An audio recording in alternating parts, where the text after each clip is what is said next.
Hey guys, welcome to episode 7 of Noblesse. Today's episode title is The Girl I'm Into is a Noble / Unforgettable. Thank you guys again for tuning in. I guess I had quite a bit of anxiety, kind of wondering where the anime episode would go, and naturally we do get quite a quiet episode that follows the hype of last week's episode. This week's episode also kind of left me really mixed at the end. I'll explain it when I get there and my reasoning for why I feel the way I do. I'll get there when I get there. I have a Discord channel. It is set up for you guys to go along. You will get notifications of every single video that goes up when it goes up, and you'll know what is going up. You can also talk to me, ask me many questions on whatever anime. We'll discuss everything the bunch. It is a platform I hope to expand as the channel itself gets bigger. We have recently hit 200. I am very happy, and that makes me happy to continue talking about anime and doing what it is I love to do. Today's open is essentially what I first thought. The first thing I thought is technically what bites me in the butt right at the end. So the first thought I have even written down is, they remember. And I was like, oh my goodness, they actually remember. And it's like, oh no. So we see Yu and Manabu finally returning to school after the events of last time. We know they were injured. They have obviously taken their time to heal up at the director's house. We know it's been quite a while because Yu has managed to read 30 volumes of shoujo manga. He does say that one of the characters in the manga reminds him of Rei, which is quite a nice little touch, a little irony there. And I won't lie guys, the new security is hot. They look good. They look so good. They look too good. Takeo and Tao just look way too good in a suit, and as bodyguards, security guards, whatever you want, they look amazing. Probably the best bit for me is seeing those guys in suits this episode. Very happy to see that one. For most of the episode and up until the end, so let's say the first 3/4 of this episode, it's nice. We get to see peaceful life now redescending upon everybody. Obviously, peace never lasts long, and this is only a temporary state, and I think everybody else even recognises this. Silver says it's temporary. Everyone knows these things are precious. So these quiet moments when nothing is going on are precious. We get to see Rei waiting for his ramen to multiply. I finally had that explained to me by one of you guys, and the anime just explained it. Basically, the joke is that as the ramen takes on water, it basically gets soggy and it looks fatter, so he thinks it looks like there's more of it. A Clockwork down to Noodles moment to, of course, appreciate the seal of approval that anything ramen related, noodle related, always gets a moment of approval. I approve of anything ramen related. I do prefer my ramen slightly, firmer than soggy, so each to their own, right? Where the entire first third essentially is seeing Yu wanting to be more and more popular. We get quite a bit of focus on how popular everybody around him is. The bodyguards are popular. Obviously, Rei is very, very popular. All he literally has to do is just kind of sit there and do absolutely nothing. There's even a moment where Manabu asks Rei for advice on how you can be popular, where Rei doesn't even know. He literally just kind of does nothing. He just goes, don't know. And everybody just faints on him because of how hot he is when he responds. To be fair, it normally is the people who are popular with the other sex who can't actually advise because they don't realise it themselves. Manabu asks Yu, what type of girl are you into? Because obviously, if Yu wants to be popular, there must be a reason why. Maybe he's got his eye on somebody. And I did figure a few episodes ago that it might have actually been the way it is. And it is Sierra. I also don't blame him for liking Sierra because I think I've told you guys quite a bit. I like Sierra. I like the design of her. I think she's awesome. I also like the fact that she's quite quiet, but she'll talk when she needs to. Manabu and Rei decide that they're going to be the wingmen this episode for Yu. Again, we see those images of how popular the new security men are. We already knew Silver was popular. He's been very popular recently. And we also get a nice ironic moment where Tao says that he's just okay at computers. And he's like, I don't need to brag about it. I like how the hacker, the one who probably could whip anybody's ass, maybe not Manabu's, but anybody's butt when it comes to computing is him. And it's just great to see that. But of course, all of this doesn't help Yu, who really is feeling very insecure this episode. The team, Yu needs to get a girlfriend, go and ask Tao Takeo for some advice. As soon as the guys hear that it's about love, not even talking to each other. They both suddenly fake a suspicious person at the East Gate and then try and make a run for it. I really like that. Just we get to see quite a bit of a relationship grow between Tao, Takio, and even Silver. There's a bit when I even go. The three of these guys really work well together, and I'm very happy to see them getting their second shot at life. We do get a bit where Yu is clinging to Silver, trying to beg him to stay, and it's just the animation of his hand, and I'm sure it's not supposed to be this way, but it looks like he's rubbing Silver's butt. I'm pretty sure there's many fangirls who would kill to be doing that, and I'm pretty sure that's not what Yu's trying to do. It's just the way that the animation is, where his hand kind of looks like it's stroking his ass, and I'm like, okay, that's fine. Silver turns to the begging Yu and says that love is basically out of his area of experience. And then it just goes, who do you love? And as soon as Sierra's name is mentioned, all three of those men literally realize the impossible nature of this task. But they do say he is a very brave man. Ray requests they help Yu. This also makes it very hard for the three to run away because they can't deny what Ray wants. So they have to now help. We get to see Tao doing a typical web search of what makes a guy popular, and it does come up with a really outdated answer of discos. But guys, could you imagine this? Picture it. Disco Sierra. I feel like I'm proposing a conspiracy theory here, guys. Could you imagine how cool Sierra would look at a disco? She would look so cool. Takio tries to teach Yu to be cool and mannerisms, the works, but as soon as he gets to the point where he's trying to go, will you go out on a date with me? He can't even bring himself to say the word date. Also, the bit before where he goes, hey, it reminded me of the bit in Into the Spiderverse where he goes up to Gwen and he goes, hey. It really reminds me of that, and I absolutely adore Into the Spiderverse. I really like it. So him going, hey, I'm like, oh no, it reminds me of that. So maybe Takio is a secret Spider-Verse fan. And I also find it quite nice that we've seen Takio has been on the front lines. We know that he has killed people.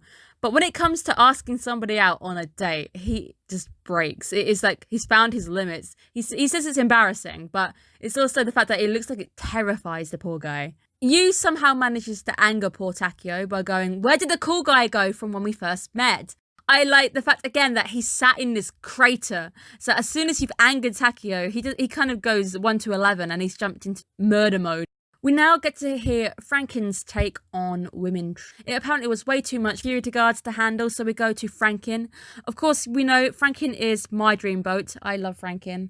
So hearing this stabbed me in the heart a little, where apparently Franken is so popular that he's had plenty of women troubles. They wouldn't even leave him alone, and all he was doing was standing there, and it leads him to have an existential crisis. And you can just kind of tell as soon as he goes into this long ramble, everybody shuts off. They regret asking. It's that moment when you go, why did I even ask? Why did I even ask you?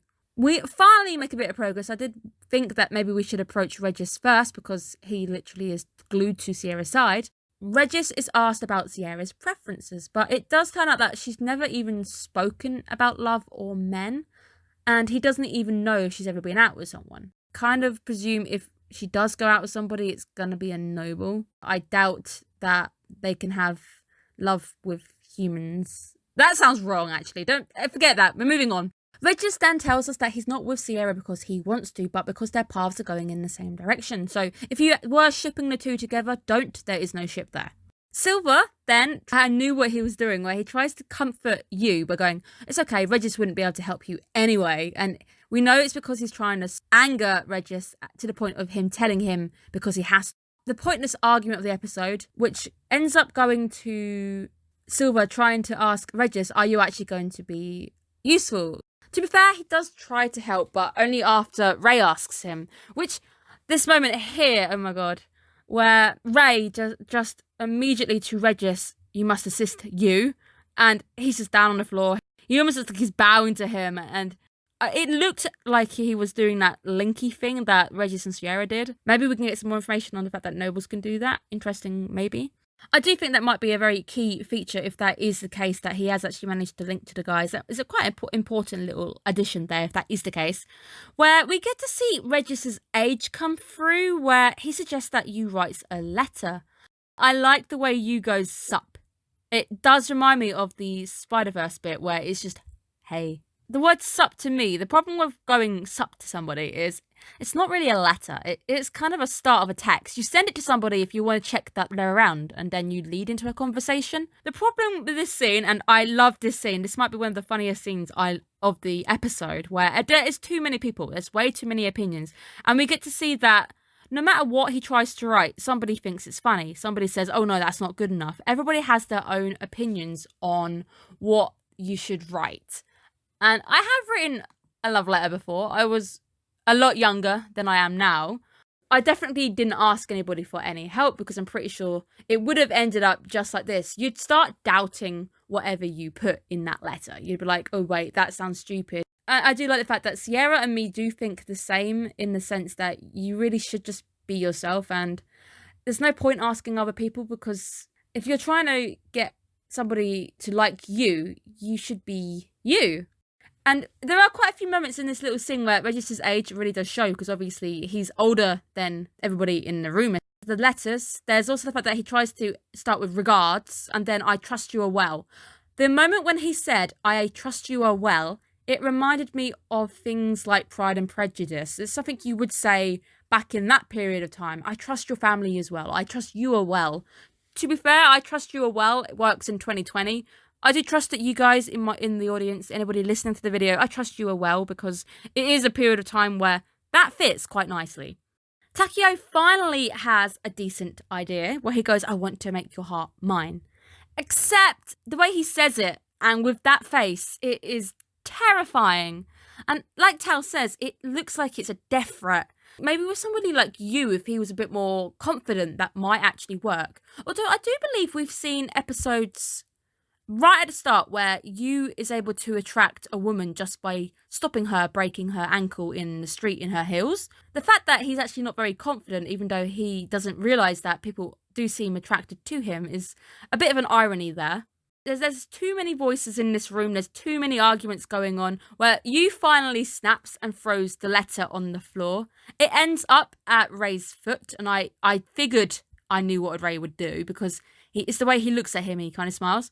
And the next scene is so good. I was talking about Disco Sierra, then the anime gave me Sport Sierra. I am not disappointed. I am so happy to see her like that. She's definitely my favourite female character. Not that there's much choice in the female front, because she's the only girl character we've really seen so far. We see Yu getting more and more fired up when he decides that he's going to go after her with what he's good at, which apparently is sport. To be fair, best idea you've had all episode, Yu. Yes, be yourself. If you are good at something, try using what you're good at. We get a cool match now, and I'm not watching Haikyuu, and I know a few people have told me I should be watching it. I haven't, because I've not had the time to get into it. If I do get into it, I'll find a spot when I've got enough time to blast through all of it. But we get boys versus security at basketball, so I can pretend I'm watching Haikyuu. The security guys in their off-duty outfits is amazing. Again, I like the guys in their suits, but I also like the way they look in their chill casual clothing. It looks so good. This episode does treat me to quite a few nice little moments, and I'm very happy with that. I wouldn't mind seeing, Franken in a proper like tailcoat suit, security guard to get up, or even him in like a chilled out version as well. Give me more Franken. And we do get to see the guys working really well together. So even if this episode kind of gets reset at the end, we do get to see the security guards working really well together, which is really, really nice. And it's nice to see that Silver is growing as a person to be able to work with these guys, and these guys as well growing to work with Silver. I like the fact that Regis mind controls the teacher. Oh, how many of us wish we could do that at some point?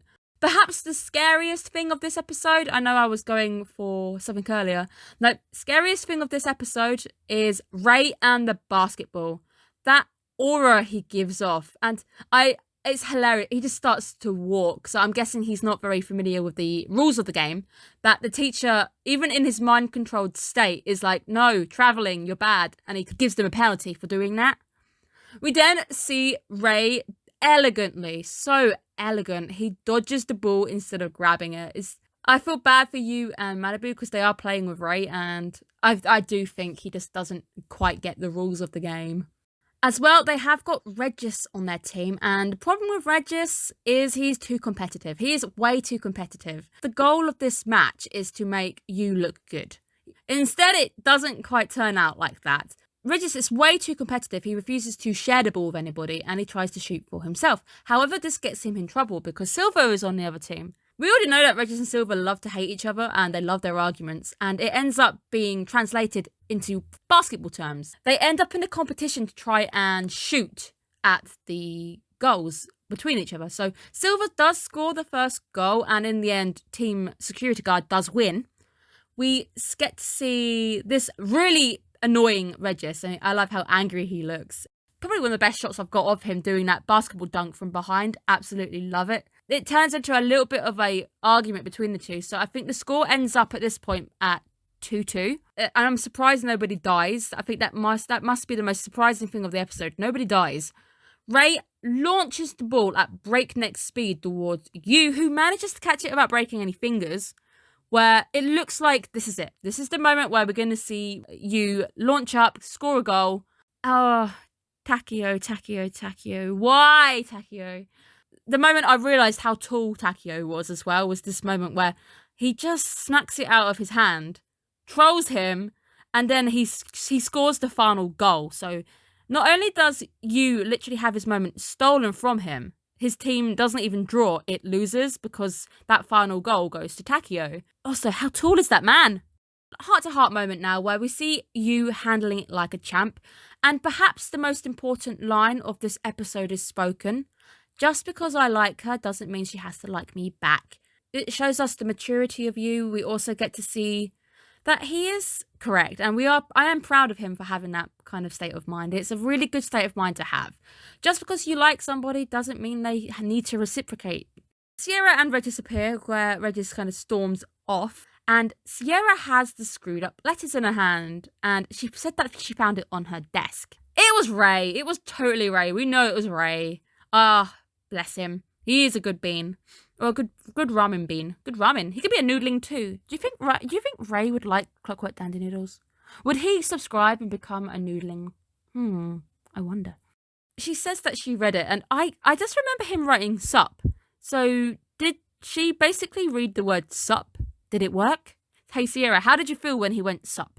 And Sierra says that if you fall in love with somebody or you have feelings for somebody, that is natural and that is a good thing. But it is pointless to ask other people for help to convey those feelings. People have their most charm when they are being themselves, which is, again, the second most important thing of the episode, guys.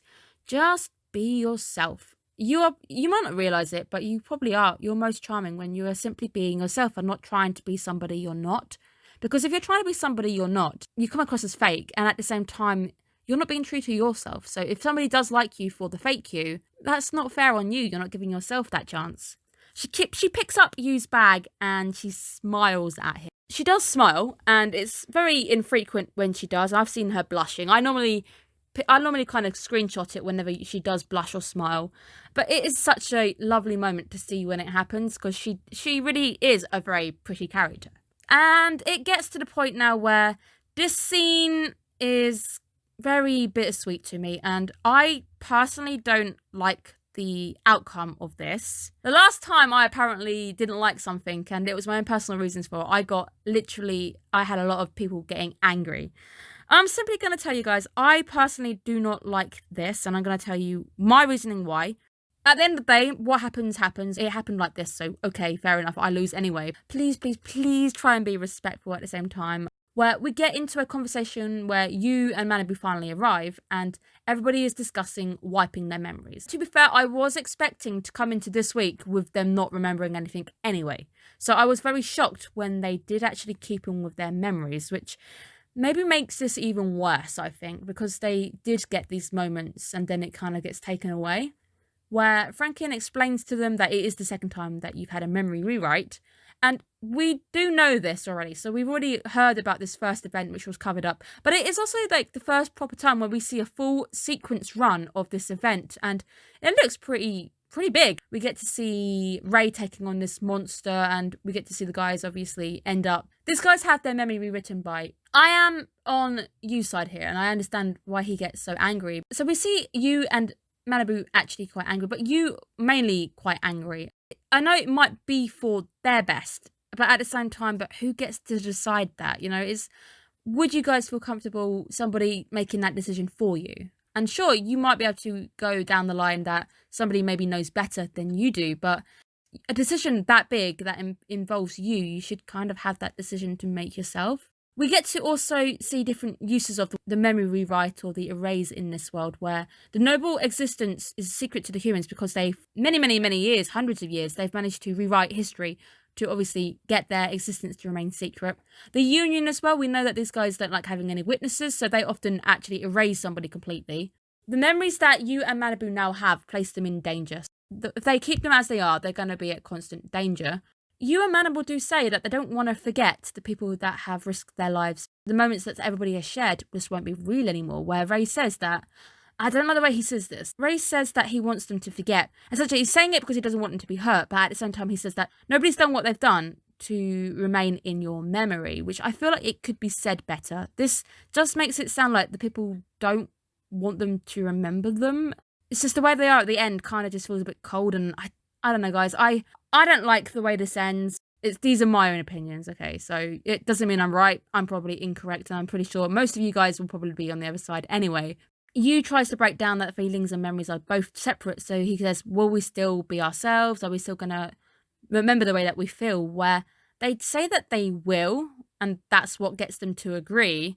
And it kind of doesn't feel like it is the same though. So the next day we see the fact that Yu and Malibu are late, that hasn't changed. That's fair. That's not really a big thing. It's the fact that they run past everybody and it just kind of feels empty. They kind of just say old dudes and that's it to the security guys, and there's not that really nice relationship that they had. Tao and Malibu had quite a nice relationship, but obviously that's gone.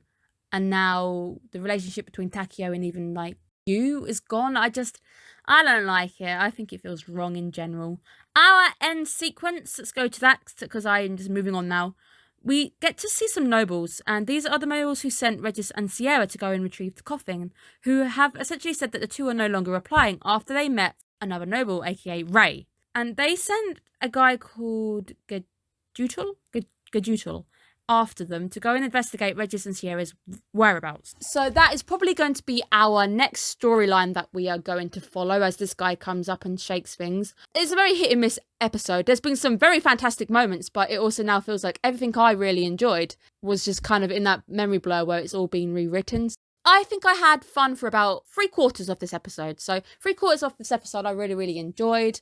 I kind of expected the memory wipe coming up anyway. I'm just kind of, it should have probably been done straight away at the director's house. So when they came next day kind of thing, and they finally arrived at school, they didn't have those memories with them. Very interesting episode. Quite a nice episode to follow the hype that we've had. 5 episodes left now. We're on that rundown. We're now on the rundown towards the finale, getting towards where is this season gonna take us and end. So thank you guys again for tuning in. If you are not already, make sure you subscribed. I am now at the point of picking my winter anime, so deciding what I'm going to be reviewing next season. On first glance, it does seem it's a very quieter season, so a few of the releases I will be doing are sequels. So make sure you guys stay tuned to find out what I am doing. Subscribe as well because you will get a notification when that video goes up. I'll wait for a quiet moment. If I get a day off or something, it will just go up when I find the right moments. I can't give you guys a release date on that. If you want the best chance of knowing when that goes up, again, subscribing to YouTube channel, and Discord channel will give you a ping straight away. Once again, our release schedule is Monday to Tuesday is Moriarty the Patriot, coming along for some detective goodness, which really is becoming one of my top 3 anime of the season. Golden Kamuy being another one of my top 3 anime of the season. Tuesday night release. Season 3 turning out to be absolutely fantastic. Loving it to bits. It's definitely creeping to be in my top 10 anime of all time. Wednesday morning is Ikebukuro Westgate Park, which I have finally mastered, being able to say Ikebukuro. Thursday release is Noblesse. Join me next week to see where we go next. Who is this man? Jutal, I believe. Hopefully I'll learn to say his name properly. Where is this route going to go? What's going to happen with Sierra and Regis now? And are we going to see any more further developments on this coffin line of thought? Friday is Journey of Elena. And that is definitely the most chilled out anime I'm following. And it is one of the prettiest animes this season. So once again, guys, thank you so much for joining me this episode. Also, please be respectful of things like opinions. You do not have to agree with my opinion. You guys might think it is for the best. I personally I'm not overly keen on the memory wipe and what has happened. It just feels really bittersweet. So I'm not overly happy with that decision, but that is that. So please try and be respectful of each other as well. So each other in comments. So if you do actually agree with me, that's cool. Let's just try and be respectful of one another's agreements. Have a good one, guys. Make sure you are staying safe. Bye bye.